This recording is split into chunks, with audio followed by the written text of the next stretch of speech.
Жума күнгө даярдалган күндеми маалыматтык программасынын толукталган кечке чыгарылышы аны менен тааныштырып студияда Кундуз Кенже Баява, саламатсыздарбы? Алгач бүгүнкү чыгарылыштан кыскача анонс.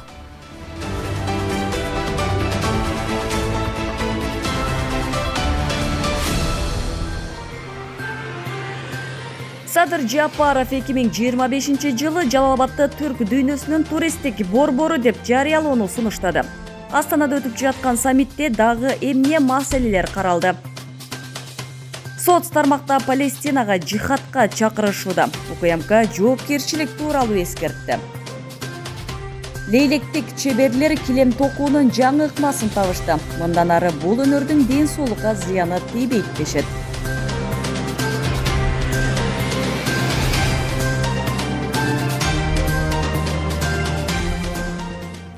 Түрк мамлекеттер уюму жыл сайын белгилеп, бизден биргелешкен аракеттерибиз тарыхый, маданий жана диний жалпылыгынын негизинде маанилүү аймактык бирикме болуп калат деп ишенем деп Кыргыз Республикасынын президенти Садыр Жапаров бүгүн 3 ноябрда Астана шаарында ТМУга мүчө өлкөлөрдүн башчыларынын 10 саммитинде сөз сүйлөп жатып билдирди. Мааракелик саммиттин ишинде ТМУга мүчө Азербайжан, Казакстан, Түркия, Өзбекстан мамлекеттеринин башчылары жана байкоочу Венгрия менен Түркменистан мамлекеттеринин лидерлери катышты.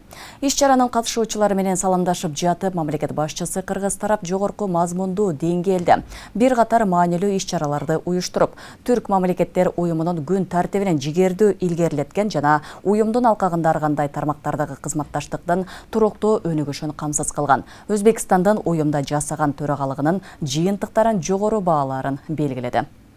Биздин саммит дүйнөлүк кризистер жана аларды жеңүү үчүн биргелешкен аракеттерди талап кылган, чоң өзгөрүүлөргө туш болгон мезгилде өтүүдө.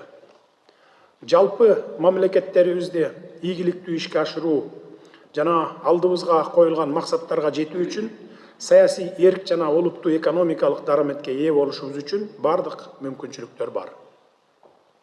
Ушуга байланыштуу биздин уюм тарабынан кабыл алынган түрк дүйнөсүнүн көз карашы 2040 жана 5 жылдык түрк мамлекеттер уюмунун стратегиясы сыяктуу стратегиялык документтердин негизинде өлкөлөр ортосундагы кызматташтыкты мындан ары да илгерилетүүгө жана өнүктүрүүгө тийиш. Кыргызстандын президенти Астанада өтүп жаткан ТМУга мүчө өлкөлөрдүн башчыларынын 10 саммитинде сөз сүйлөп жатып, 2025 жылы Улуу Жибек жолунун бир бутагында жайгашкан Жалал-Абад шаарын түрк дүйнөсүнүн туристтик борбору деп жарыялоону сунуштады.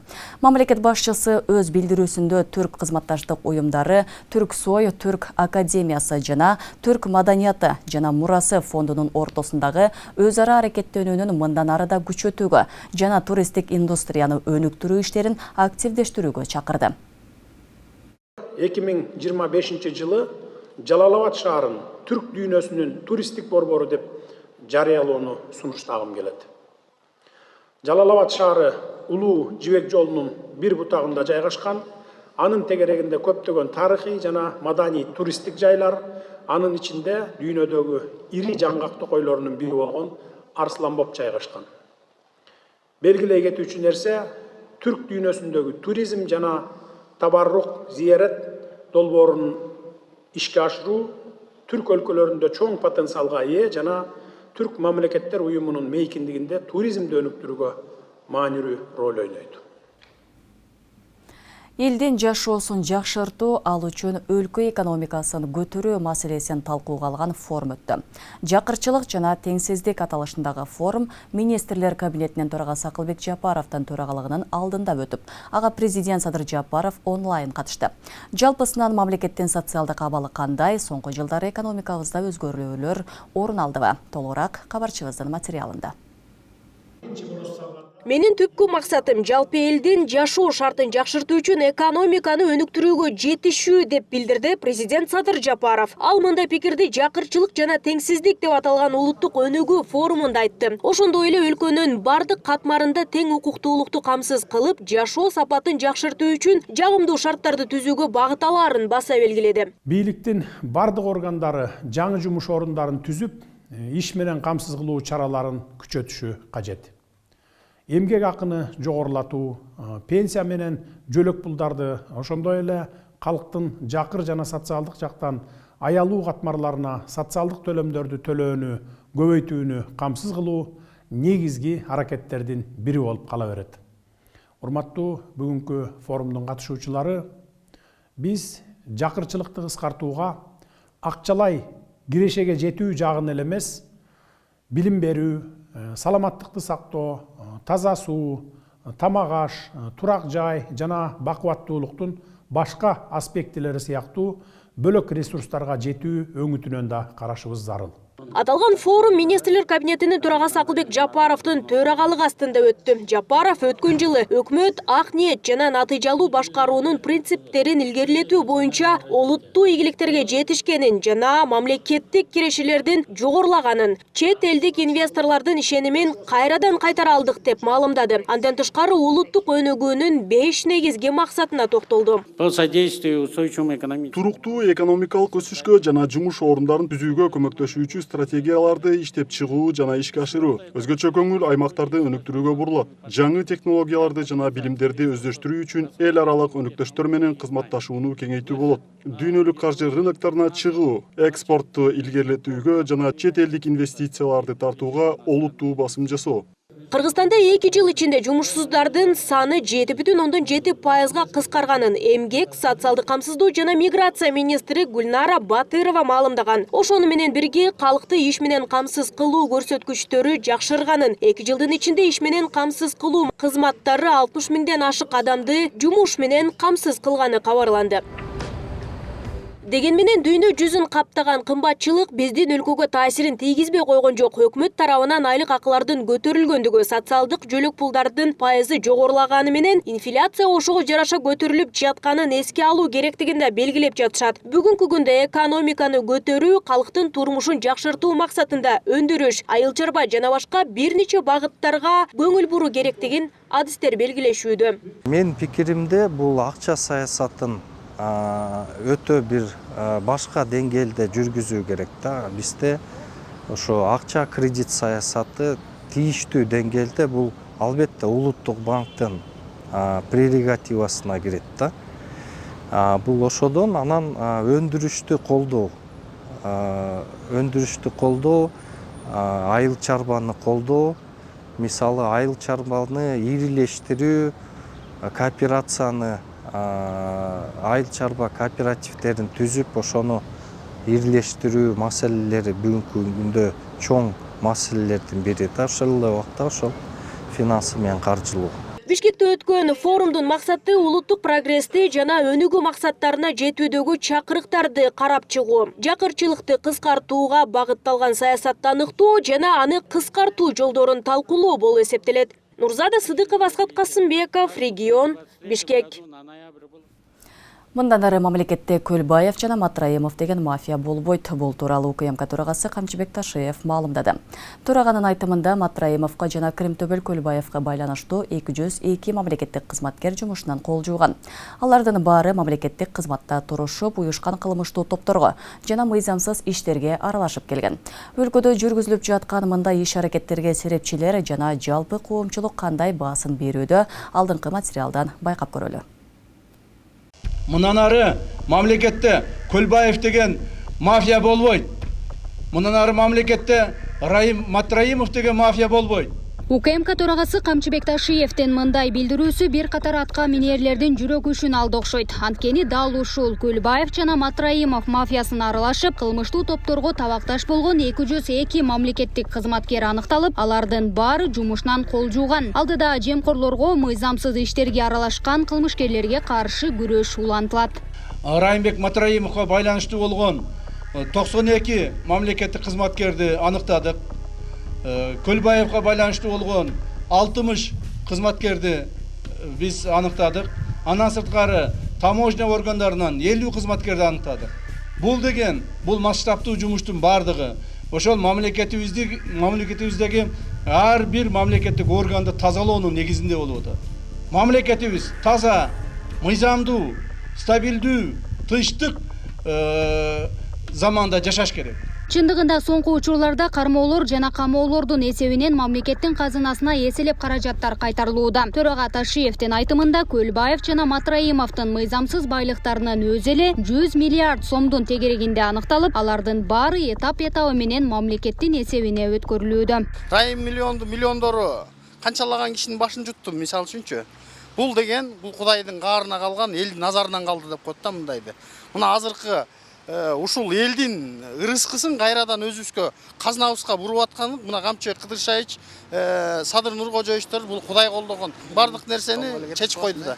Бардык нерсе орду менен келатат, кичине сабырдуулук керек, эл чыдап туруш керек мына. Элдин каалаганы баары чекесинен аткарылып келатат. Бир кезде райым эмне болот, анан бизди криминалдар башкарып калабы деди эле. Мына криминал болобу, райым болобу, таможня болобу бардыгы өз жолдоруна келип атат. Өлкөнүн коопсуздугун камсыздоо жаатында жүргүзүлүп жаткан мындай аеосуз иш-аракеттерге коомчулук да өз баасын берүүдө. Ал топторго өзү негизи күрөш жүрүш керек да. Элдин баарына эле каршы чыгып атышпайбы? Баарын бузуп атат, элди бузуп атат. Ошон үчүн эми заманыбыз тынч болуш үчүн ошолор менен жакшылап күрөшүш керек. Ошо аягына чыгыш керек. Илгертен 30 жылдан бери топтолуп калган бул ирип калган, чирип калган система да бул. Ошо менен күрөшүү чындап эле оор болуп атат, бирок эффектин берип атат да, коомчулук жарандык карапайым элге мындай нерсе чындап эле жагып атат. Молодец, уже өзгөрүү кылып атат. Антесе болбойт да. Элди тонап эметип атат, жашап атышат. 1 миллиард доллар деген оңой эмес да. Аябай жакшы аракет кылат.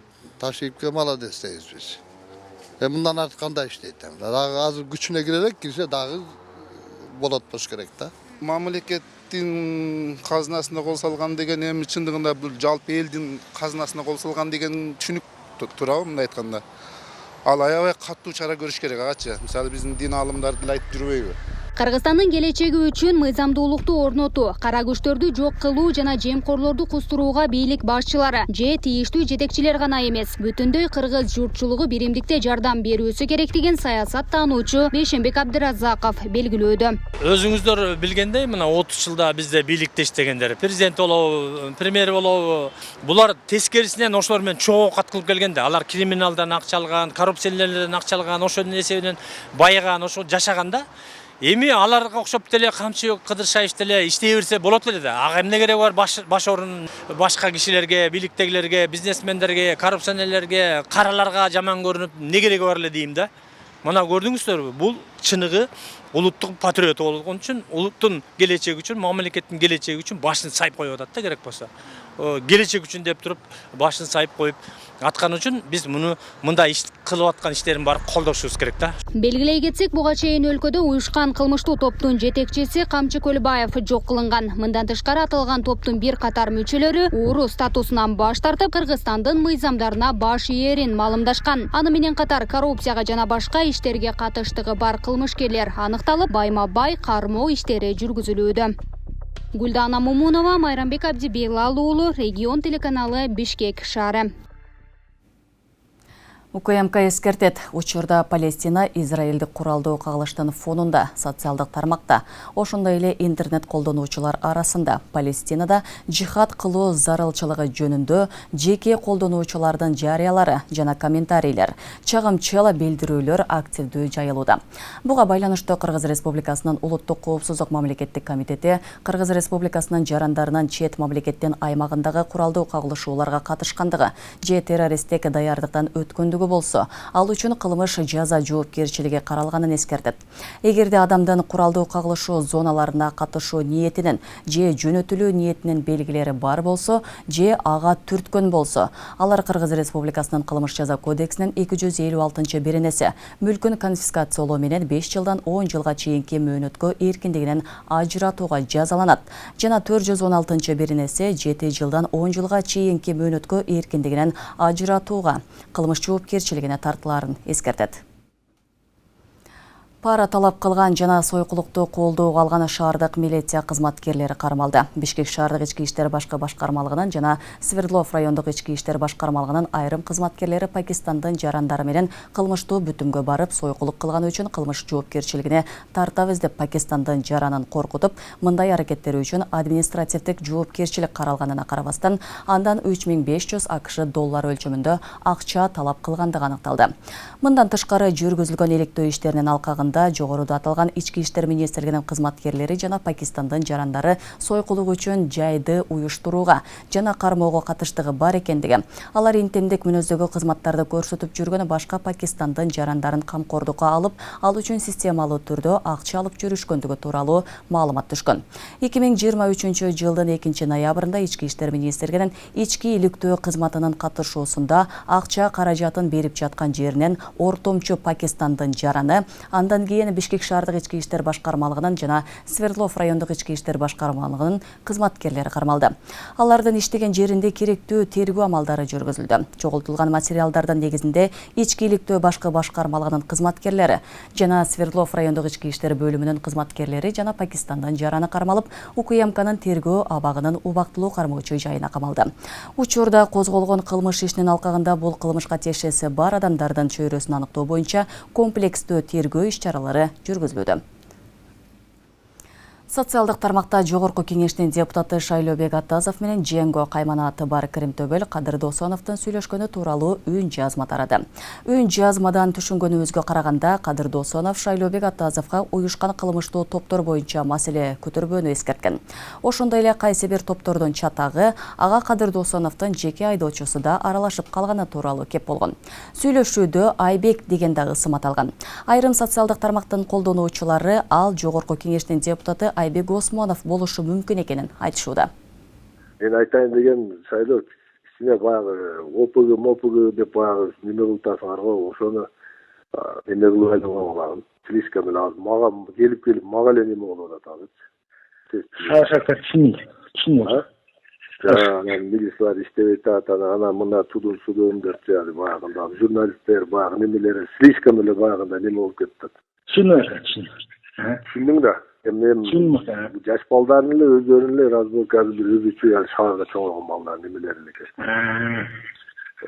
Просто бу жерден мен азыр чыгышым керек.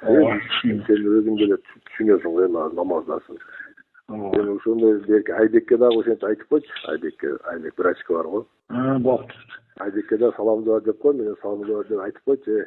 Неме кылбай тургулачы. Итак азыр резонанс кылуу эле азыр ошо силер Айбек экөөң сүйлөсөң эле баягында болушат да булар. Бишкектеги 3 адамдын өлүмүнө шектелген Чынтемир Ашыралиев өмүр бою эркинен ажыратылды. Мындай чечимди бүгүн Бишкектин Октябрь райондук соту чыгарды.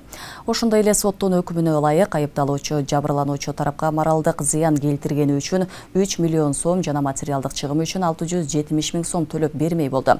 Эскерте кетсек 16 февраль күнү түндө Бишкектеги батирлердин биринин апасы, кызы жана уулунун сөөгү табылган. Милиция кызматкерлери кылмышка шектүү катары 1986 жылы туылган жаранды кармашкан.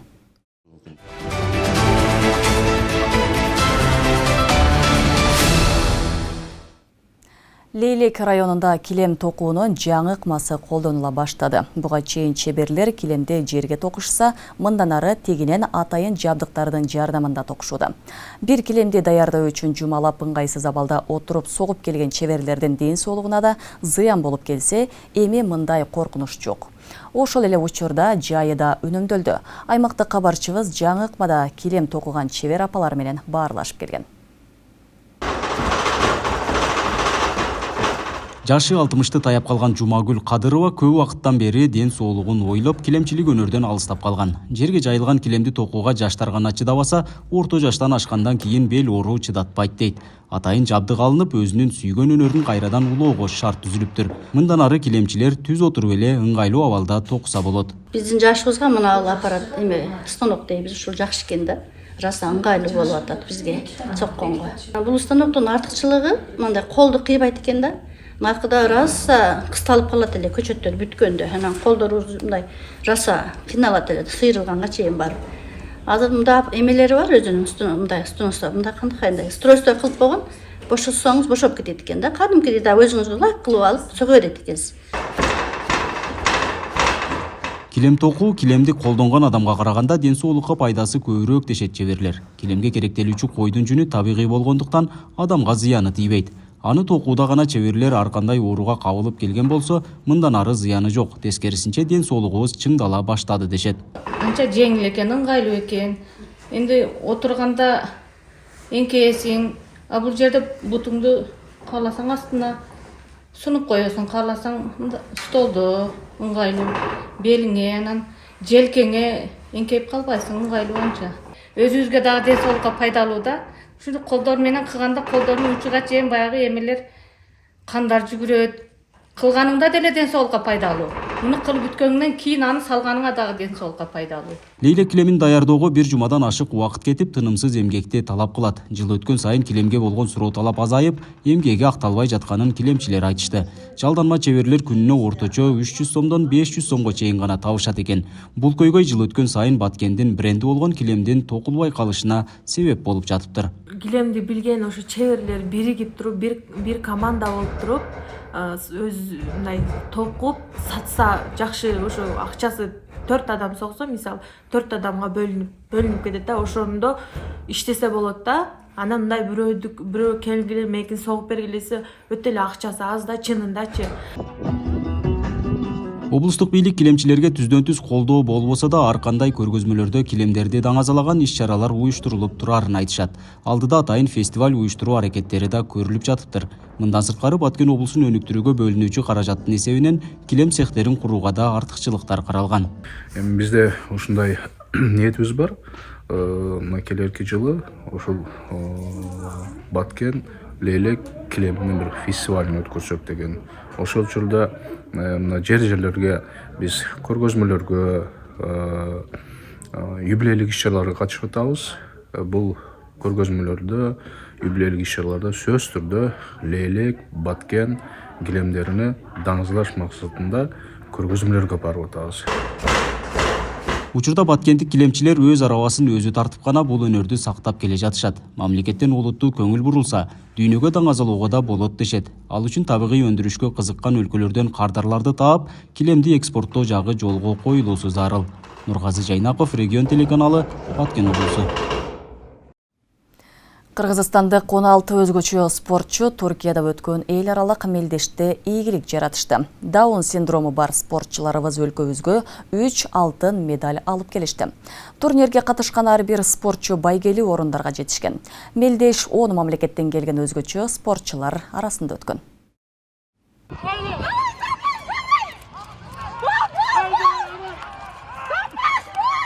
Даун синдрому менен жашаган Сапарали аттуу баланын Туркиядагы жарышка катышкан видеосу социалдык баракчада катуу талкуу жараткан. Мында өзгөчө спортчу узакка чуркоо боюнча мелдешке катышууда. Аны сүрөөнгө алып, чогуу чуркаган тарбиячысынын аракети эл аралык мелдеште көрөрмандарды таң калтырган.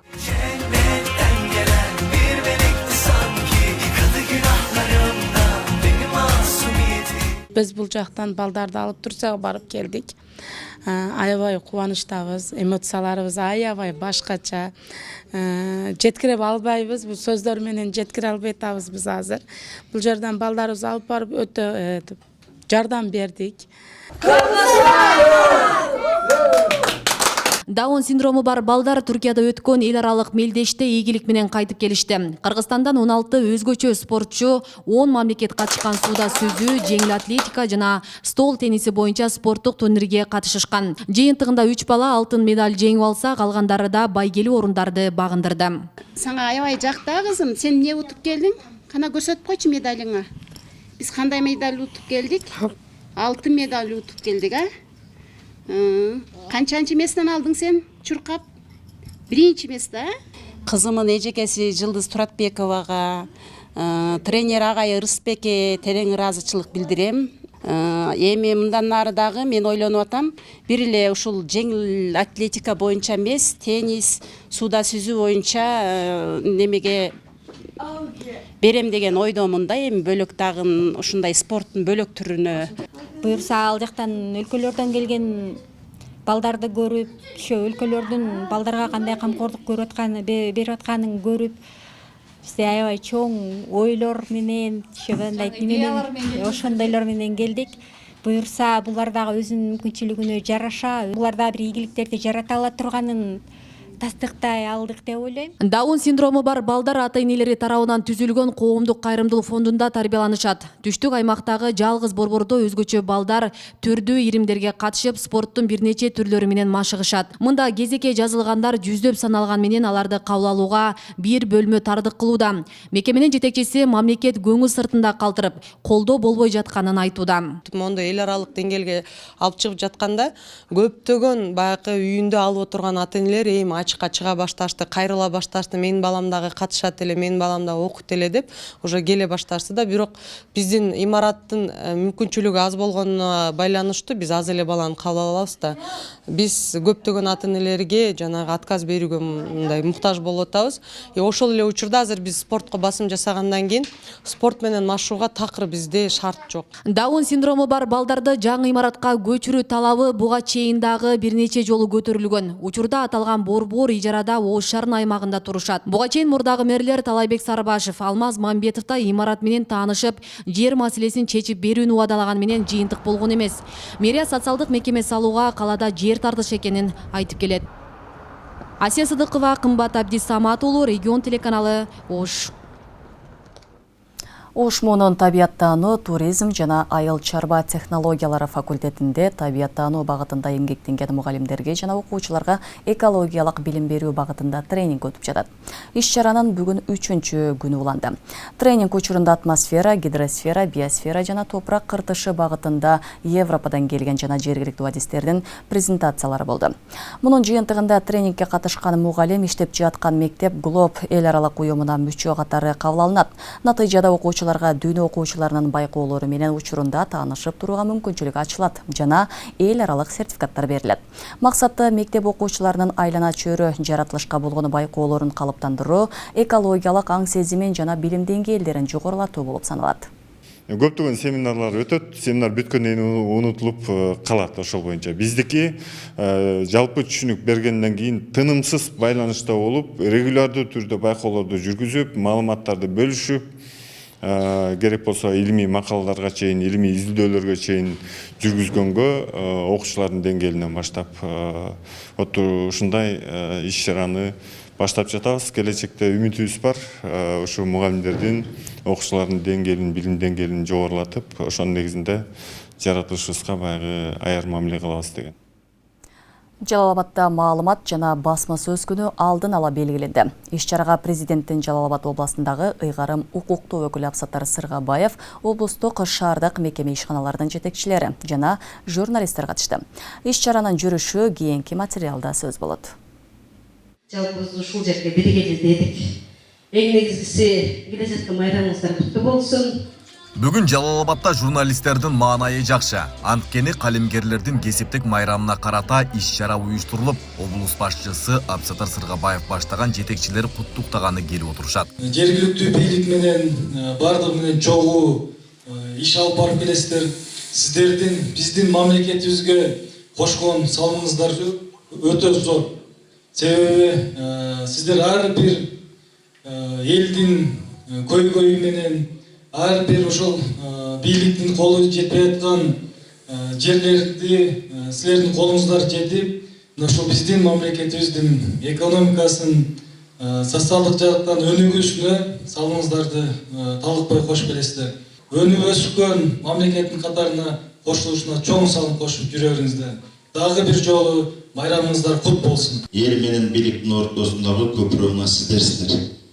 Ошон үчүн сиздерге ийгиликтерди каалайбыз. Кандай гана жакшы иштер болуп атса, кандай гана нааразычылык болуп атса, биз сиздерден берген маалыматыңыздарды эске алып, бат тез арада чечкенге да аракет кылып атабыз. Ана журналисттердин калеминин учунда найзанын күчү бар. Муну да билебиз. Ошон үчүн сиздердин астыңыздарда сүйлөөдө, камеранын астында туруп маалымат берүүдө биз аябай мындай кооптонобуз. Анан сиздердин ары сыймыктуу, ары ардактуу кесибиңиздерге ийгилик каалайбыз. Журналистмин деп айтууга оңой болгону менен опурталуу кесиптердин катарын толуктаган бул тармакта өмүр бою эмгектенгендер да бар. Учурда кийинки өсүп келе жаткан муунга тажрыйбасын бөлүшүп, жаштар менен катар иштеп жүрүшөт.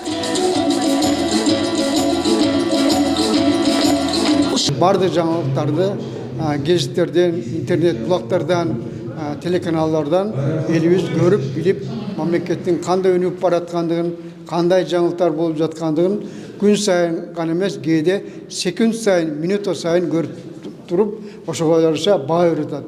Biz жанагы иштеп жүргөн мезгилде жана 5-6 килограммдык репортерлорду көтөрүп алып иштечүбүз да. Жөө жалаңдап дегендей, бүгүнкү күндө шарт бир топ оңолгон, материал техникалык база бир топ оңолгон.